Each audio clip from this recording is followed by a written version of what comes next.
కుండలేశ్వరం కాట్రేనికోన పవిత్ర కార్తీక మాసం సందర్భంగా కుండలేశ్వర స్వామి ఆలయంలో అన్నదానం ప్రారంభం. డాక్టర్ బిఆర్ అంబేద్కర్ కోనసీమ జిల్లా ముమ్మిడివరం నియోజకవర్గంలోని చారిత్రక శ్రీ కుండలేశ్వర స్వామి ఆలయంలో పవిత్ర కార్తీక మాసం సందర్భంగా అన్నదాన కార్యక్రమం ఘనంగా ప్రారంభమైంది. Voice over. భక్తులకు నెల రోజుల పాటు నిరంతరాయంగా అన్నదానం అందించేందుకు ఈ కేంద్రాన్ని ఏర్పాటు చేశారు. ఈ అన్నదాన కేంద్రాన్ని అమలాపురం పార్లమెంట్ సభ్యులు ఎంపీ గంటి హరీష్ మాథూర్, స్థానిక శాసనసభ్యులు ఎమ్మెల్యే దాట్ల సుబ్బరాజు మరియు ఎమ్మెల్సీ పేరాబత్తుల రాజశేఖర్ కలిసి ప్రారంభించారు.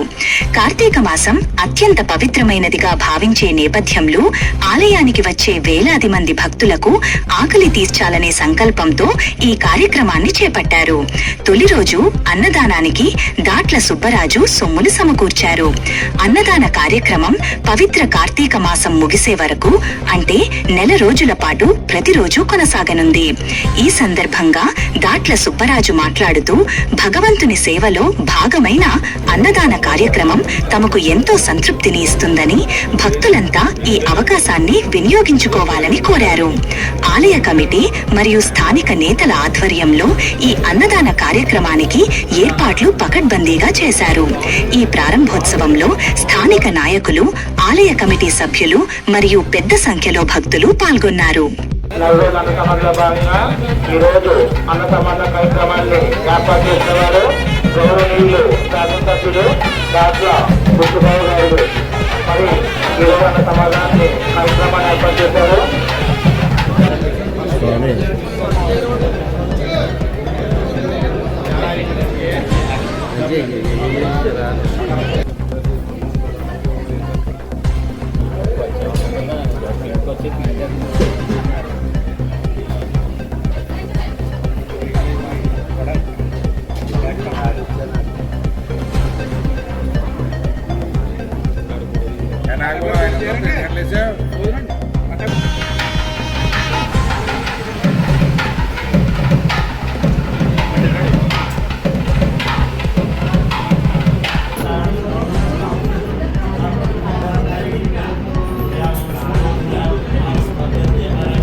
ఈరోజు కార్తీక మాసం ప్రారంభం రోజున మన ముమ్మిడివరం నియోజకవర్గంలో దక్షిణ కాశీగా ప్రసిద్ధిగాంచిన పార్వతీ సమేత కుండలేశ్వర స్వామిని దర్శించుకుని మరి కార్తీక మాసం సందర్భంగా మరి గ్రామస్తులందరూ, అదేవిధంగా భక్తులు, ప్రధానంగా మన నాగు గారు, వివేకరాజు గారు ఈ దేవాలయానికి వచ్చిన ఈ నెలలను కూడా వచ్చిన భక్తులందరికీ కూడా అన్ని సౌకర్యాలు కల్పించి మంచి భోజన వసతి కూడా చేయాలని ఉద్దేశంతో ఒక మంచి సదుద్దేశంతో గత సంవత్సరం స్టార్ట్ చేయడం జరిగింది.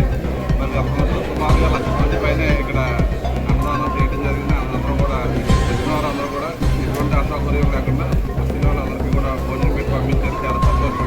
దానికి గ్రామస్తులందరూ తగ్గించారు. అదేవిధంగా ప్రధానంగా నాగు గారి సంఘం, మన వివేకరాజు గారు ఇద్దరు కూడా ప్రత్యేక శ్రద్ధ తీసుకుని గ్రామస్తుల సహకారం, భక్తుల సహకారం బ్రహ్మాండంగా లాక్షన్ చేశారు. కాబట్టి ఈ సంవత్సరం కూడా మరి ప్రమాణం చేయాలి. ఎందుకంటే ఇది వచ్చేది పుష్కరాలు కాబట్టి పుష్కరాలకి అదే మన నియోజకవర్గానికి ప్రసిద్ధమైన మన జిల్లాలోనే ప్రసిద్ధి చెందిన దేవాలయం పార్వతీ సమేత పుష్కరాలకు కూడా ఈ గుడిని మాస్టర్ ప్లాన్ తయారు చేస్తాం. దీన్ని పెద్ద గుడి డెవలప్ చేయాలి. అదేవిధంగా మన పుష్కర్ ఘాట్ డెవలప్ చేయాలి. అదేవిధంగా వచ్చే భక్తులు లాక్షన్ చూసాం. చాలా ఎందుకని ఉందని చెప్పి మరి ఏదైతే మన రేవు దగ్గర నుంచి గుడి దాకా కూడా రోడ్డు కూడా వైండింగ్ చేసాం. ఈరోజు బ్రహ్మాండంగా 2 కార్లు కూడా తప్పుకునే పరిస్థితి ఉంది. కాబట్టి మరి ఈ దేవాలయాన్ని మరింత అభివృద్ధి చేయడానికి మన ముఖ్యమంత్రి గారు, అదేవిధంగా పవన్ కళ్యాణ్ గారు, డిపార్ట్మెంట్ అందరూ కూడా సహకరిస్తున్నారు. కాబట్టి 2027లో పుష్కరాలు వచ్చినప్పటికీ ఒక మంచి దేవాలయంగా, దీన్ని ప్రసిద్ధిగాంచిన దేవాలయంగా ఇంకా అభివృద్ధి చేయడానికి మరి మన ఎంపీ గారు, అదేవిధంగా ఎమ్మెల్సీ గారు అందరూ కూడా పూర్తి చేస్తామని చెప్పి తెలియజేస్తున్నాం. మరి ఈరోజు ఈ కార్యక్రమంలో పాల్గొంటున్న ఎంపీ గారికి, హరీష్ గారికి, మన ఎమ్మెల్సీ రాజశేఖర్ గారికి, మన మార్కెట్ కమిటీ చైర్మన్ గారు వాయిస్ గారికి, లోకేష్ గారికి, అదేవిధంగా జనసేన పార్టీ అధ్యక్షుడు ప్రసాద్ గారికి, బాలప్రసాద్ గారికి మన ప్రధానంగా ఈరోజు ఈ గ్రామస్తులందరూ కూడా బ్రహ్మాండంగా సహకారం చేస్తారు. ఈ 20 నెలలు కూడా మహిళా సోదరులందరూ కూడా వచ్చిన భక్తులందరికీ కూడా భోజన ప్రసాదం పెట్టడం, అన్ని సదుపాయాలు చూసేందుకు ఈ గ్రామస్తులకి ప్రత్యేక శ్రద్ధ పెట్టిన నాగ్ గారికి తెలియజేసుకుంటూ, అలాగే ఈ రోజున ప్రజలందరికీ కూడా కార్తీక మాసం శుభాకాంక్షలు.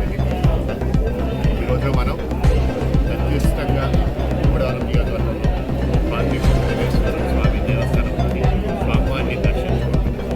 అలాగే ఈ రోజున ఈ గుడి పక్కన మన నాన్నగారు అలాగే విలేకరులు ఇక్కడ భోజనాలు ఏర్పాటు చేస్తారు.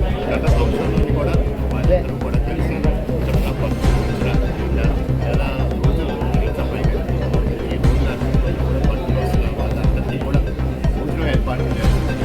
వాళ్ళు కూడా అన్ని విధాలుగా మైక్ పెట్టలేదు.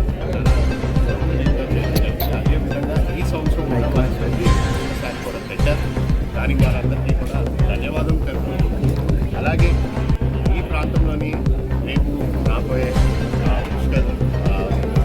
పుష్కరాలకు కూడా అన్ని విధాలుగా ప్రభుత్వం కూడా చర్యలు తీసుకుంటుంది. మీరు చూస్తున్నారు గతంలోని వెంకటేశ్వర స్వామి ఈ దేవస్థానంలో ఇక్కడ చాలా వరకు ఏ విధంగా కూటమి ప్రభుత్వం బాధ్యత తీసుకుంటుంది. రేపు రాబోయే పుష్కర ఘాట్లు కూడా ఇక్కడ రావాల్సిన, ఇక్కడ చేయాల్సిన సదుపాయాల ఏర్పాట్లు కూడా అన్నింటినీ కూడా మనం ఆల్రెడీ దానిపైన మేము పరిశీలించడం జరుగుతుంది. అదేవిధంగా ఇక్కడ ఏ విధంగా రోడ్డు బైకింగ్ అయినా సరే, లేకపోతే ఆ ప్రాంతంలోని భక్తులు వస్తున్నప్పుడు ఎటువంటి ఇబ్బంది కలదు, ఆ విధంగా సౌకర్యాలు అన్నీ ఉండే విధంగా ఆ చర్యలు కూడా తీసుకోవడం జరుగుతుంది.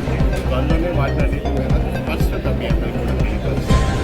అదేవిధంగా ఇక్కడున్న భక్తులందరికీ కూడా అన్ని విధాల సౌకర్యాలు ఉంటాయి. అలాగే మీడియా మిత్రులు కూడా ప్రశ్న అడగడం జరిగింది. ఇక్కడ ఉండి అనే విషయం గురించి ఇక్కడ సదుపాయం లేదని, దాన్ని కూడా మన